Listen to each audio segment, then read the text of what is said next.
সুপ্রিয় দর্শক শ্রোতা, যে যেখানে আছেন ভালো থাকবেন সেটাই প্রত্যাশা করছি। ঢাকায় সম্প্রতি একটি ঘটনা নিয়ে ব্যাপক আলোচনার জন্ম দিয়েছে, সেটা নিয়ে আপনাদের সঙ্গে কথা বলতে চাচ্ছি।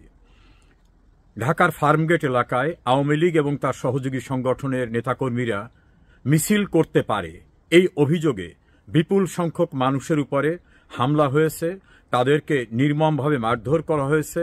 মারধর করার পরে পুলিশ আসে, পুলিশ তাদের হেফাজতে নেয়। পুলিশের হেফাজতে যাবার পরেও পুলিশ থাকা অবস্থায় তাদেরকে আবার মারধর করছে। এই যে যারা তাদের উপর হামলা করলো, মারধর করলো, বর্বরোচিত আচরণ করলো, এরা কেউ অফিসিয়ালি সরকারি, র্যাব, আর্মি, বিজিবি বা পুলিশের সদস্য এমনটা দেখা যায়নি। কিন্তু তারা গর্বের সঙ্গে বলছে আমরা অ্যারেস্ট করেছি। অর্থাৎ এমন একটি বাহিনী, যে বাহিনীর সরকারি কোনো আইডেন্টিটি নাই, পরিচয় নাই, তারা বলছে আমরা অ্যারেস্ট করেছি, আমরা গ্রেপ্তার করেছি। আর পুলিশের কাছে দেওয়ার পরে পুলিশের হেফাজতে থাকা অবস্থায় সেখানে তারা মারধর করছে নির্মমভাবে। এই ঘটনায় নতুন প্রশ্নের জন্ম দিয়েছে। তাহলে ডক্টর ইউনূস ইতোপূর্বে ঘোষণা দিয়েছিল নতুন একটি বাহিনী করবে, পুলিশের পাশাপাশি সহকারী পুলিশ বা মিলিশিয়া পুলিশ এমন একটি বাহিনী করবে।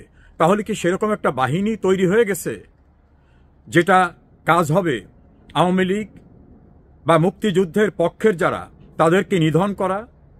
কেউ কেউ বলছেন যে কুখ্যাত গেস্টাপো বাহিনীর মতো এটা একটা বাহিনী কিনা, যে ছদ্মবেশে মুক্তিযুদ্ধের পক্ষের মানুষদের উপর অত্যাচার করা, নির্মমভাবে তাদের মেরে ফেলা। কারণ দীর্ঘদিন যাবৎ ঢাকায়, ঢাকার বাইরে বিভিন্ন জায়গায় আওয়ামী লীগ, ছাত্রলীগ, যুবলীগের নেতৃবৃন্দের লাশ পাওয়া যাচ্ছে এবং নির্মম হত্যাকাণ্ডের ভিডিও সামাজিক যোগাযোগ মাধ্যমে দেখা যাচ্ছে।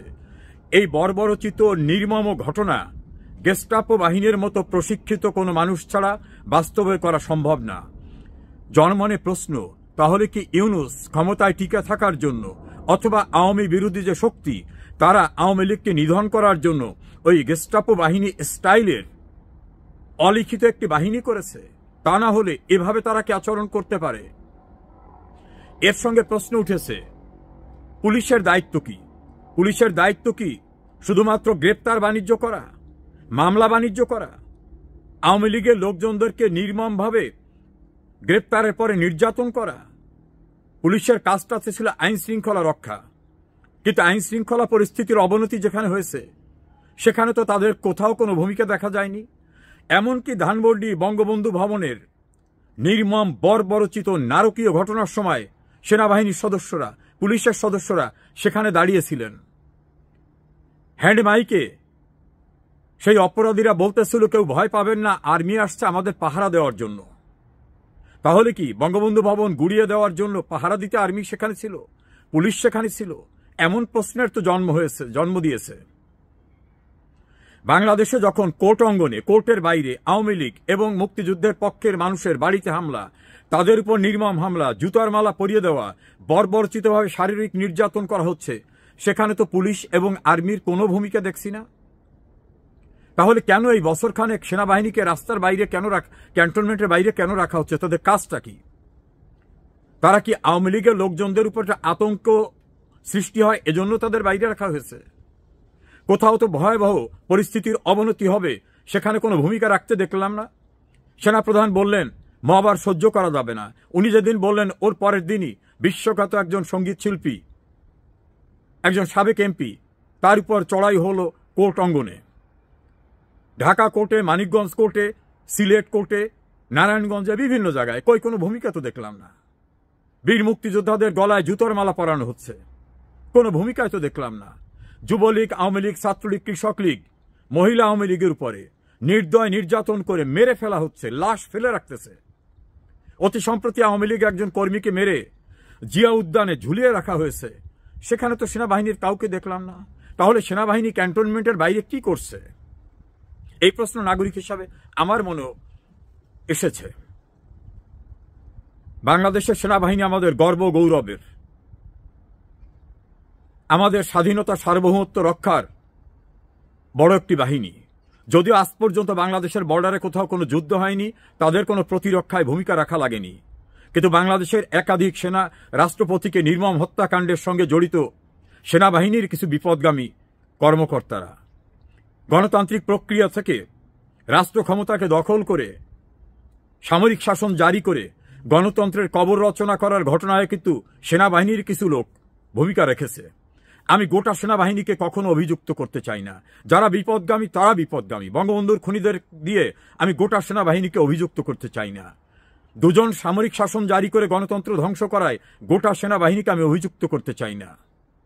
কিন্তু সেনাবাহিনীর নির্বাক ভূমিকা, সন্ত্রাসীরা কাজ করছে, সেনাবাহিনীর ক্যাম্পও বহাল আছে। কি কারণ সেনাবাহিনী বাইরে? যে পুলিশ বাহিনীর সদস্যদেরকে নির্মমভাবে হত্যা করা হলো, পুড়িয়ে মারা হলো, গর্ভবতী নারীকে তারপর টাঙিয়ে রাখা হলো, সেই পুলিশের সহকর্মীরা এখন সেই খুনিদের সরকারকে সাহায্য করতে গিয়ে আওয়ামী লীগ এবং মুক্তিযুদ্ধের পক্ষের মানুষের উপর নির্যাতন চালাচ্ছেন। একবারও কি ভেবেছেন আপনার বাহিনীর প্রধান কারাগারে?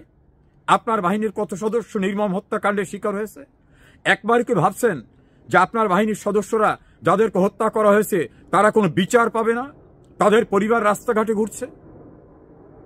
এই নির্মমতার পরেও এই নির্যাতনকারীদের পক্ষ হয়ে আপনারা আওয়ামী লীগ এবং মুক্তিযুদ্ধের পক্ষের মানুষের উপর নির্দয় নির্যাতন চালাচ্ছেন। আপনাদের বিবেক কি ন্যূনতম কোনো সাড়া দেয় না? এই প্রশ্নটা আপনাদের কাছে আমার না, অসংখ্য মানুষের। আপনার যেসব কলিগরা নির্মম হত্যাকাণ্ডের শিকার হয়েছে তাদের পরিবার, তাদের আত্মীয় স্বজন, তাদের সন্তানরা দেখছে কাকের মাংস কাকে খায় না, এমন একটা কথা আছে। কিন্তু আপনাদের যারা অত্যাচার করছে, যারা হত্যা করছে, তাদের পক্ষ নিচ্ছেন আপনারা। তাদের পক্ষ নিয়ে আপনাদের হত্যাকাণ্ডের বিচার যারা চাচ্ছে তাদের উপর নির্যাতন চালাচ্ছেন। এই ঘটনার দায় কিন্তু মাঠে যারা আছেন তাদের থাকবে, যেমন কমান্ডিং যারা আছেন তারাও কিন্তু দায় এড়াতে পারবে না। গেস্টাপো বাহিনীর মতো নির্মম নির্যাতন যারা চালাচ্ছে এদের কমান্ডিং অথরিটির কিন্তু সুপিরিয়র রেসপন্সিবিলিটিস রয়েছে। কখনো এর থেকে কিন্তু বের হয়ে আসতে পারবেন না। মনে রাখবেন, আপনারা কেউ বাইরের থেকে আসেননি, এ দেশেরই। কেউ নির্যাতন করে পশ্চিম পাকিস্তানে বা অন্য কোথাও চলে যাবেন না, এ দেশেই থাকতে হবে। আপনার পরিবার, আপনার আত্মীয় স্বজন সবাই আছে। ফলে এমন কিছু করবেন না যার দায় একদিন আপনাদের সকলকে বহন করতে হবে। আমি অনুরোধ করব, এই নির্মমতা থেকে ফিরে আসুন। মামলা বাণিজ্য, গ্রেপ্তার বাণিজ্য, নির্যাতন বাণিজ্য এটা বেআইনি। যদি কোনো অথরিটি কমান্ড করে, আপনার কর্তৃপক্ষের এ জাতীয় বেআইনি কমান্ড আপনি শুনতে বাধ্য না। আর সংশ্লিষ্ট কর্মকর্তাদের উদ্দেশ্যে বলবো, এই অপরাধের দায় থেকে কিন্তু সুপিরিয়র রেসপন্সিবিলিটিস থেকে আপনারাও মুক্ত হবেন না। দিন কিন্তু কারো সমান যাবে না। আওয়ামী লীগ এদেশের শেকড় অনেক গভীরে। আওয়ামী লীগ প্রতিটি বাড়িতে, প্রতিটি গ্রামে আছে। আওয়ামী লীগ ফিরে আসবেতে কোনো ভুল নাই ইনশাআল্লাহ। এই নির্যাতনের দায় দায়িত্ব কিন্তু বহন করতে হবে আপনাদের সবার। আমি অনেকের মন্তব্য থেকে সন্দেহ করছি ইউনূস এবং আওয়ামী বিরোধীরা হয়তো ছদ্মবেশে গেস্টাপো বাহিনীর মতো বাহিনী তৈরি করছে, যারা এভাবে নির্যাতন চালাচ্ছে, নারী ধর্ষণ থেকে শুরু করে। আওয়ামী লীগের নেতাকর্মীদের গ্রেফতার করার বিচার অবিলম্বে হবে। নির্যাতন চালাচ্ছে, এমনকি কারাগারের ভিতরে নির্যাতন চালাচ্ছে। এর দায় থেকে কিন্তু কেউ মুক্তি পাবেন না। কেউ কিন্তু অপরিচিত না। আপনারা কিন্তু পাকিস্তানি কেউ নন, বিদেশি কেউ নন। এই নির্যাতনের দায় কিন্তু আজ হোক কাল হোক একদিন আপনাদের বহন করতে হবে। সেদিন কিন্তু খুব দূরে না। গেস্টাপো বাহিনীর মতো নির্মম নির্যাতন করা এমন দৃষ্টান্ত করবেন না যে দৃষ্টান্ত জনক্ষোভে পরিণত হবে, জনরোষের মুখোমুখি হতে পারেন। সে বিষয়টাও মনে রাখবেন।